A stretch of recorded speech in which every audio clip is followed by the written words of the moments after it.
জনপ্ৰিয় সূৰ্যমুখী ধাৰাবাহিকখনৰ আজিৰ খণ্ডটি চাবৰ বাবে বহুত বেছি ভাল লাগিব। আপোনালোকে দেখিবলৈ পাইছিলে শেৱালীয়ে যেতিয়া নিজৰ কাপোৰবোৰ থবলৈ আহিছিল তেতিয়া সোণৰ বহুত বেছি খং উঠিছিল আৰু শেৱালীক বহুত বেছি গালি পাৰিছিল আৰু তেতিয়া শেৱালীয়ে মই যে অদৰকাৰী আৰু মোৰ কাপোৰবোৰো যে অদৰকাৰী এই বুলি সোণক কৈছিল আৰু তেতিয়া সোণৰ বহুত বেছি বেয়া লাগি শেৱালীক কাপোৰবোৰ থবলৈ কৈছিল আৰু সেইবাবে আপোনালোকে আজিৰ খণ্ডটি দেখিবলৈ পাব সোণে লাহে লাহে শেৱালীৰ প্ৰেমত পৰিবলৈ আৰম্ভ কৰিব আৰু শেৱালীৰ লগত ভালকৈ কথা পাতিব আৰু ব্যৱহাৰো ভাল কৰিব। লগতে আজিৰ খণ্ডটিত আপোনালোকে দেখিবলৈ পাব মানুহ এজনে সোণক তই আসলতে মোৰ ফোনটো কিয় ৰিচিভ কৰা নাই এই বুলি ডাঙৰকৈ ক'ব।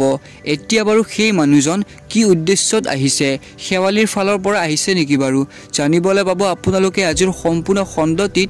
তো গতিকে আজিৰ সম্পূৰ্ণ খণ্ডটি চাবৰ বাবে বহুত বেছি ভাল লাগিব। আপোনালোকেও যদি সূৰ্যমুখী ধাৰাবাহিকখন চাই ভাল পায় তেনেহ'লে প্লিজ চেনেলটো ছাবস্ক্ৰাইব কৰাৰ লগতে ভিডিঅ'টিত লাইক এটা কৰি দিব। ভিডিঅ'টো চোৱাৰ বাবে অশেষ ধন্যবাদ।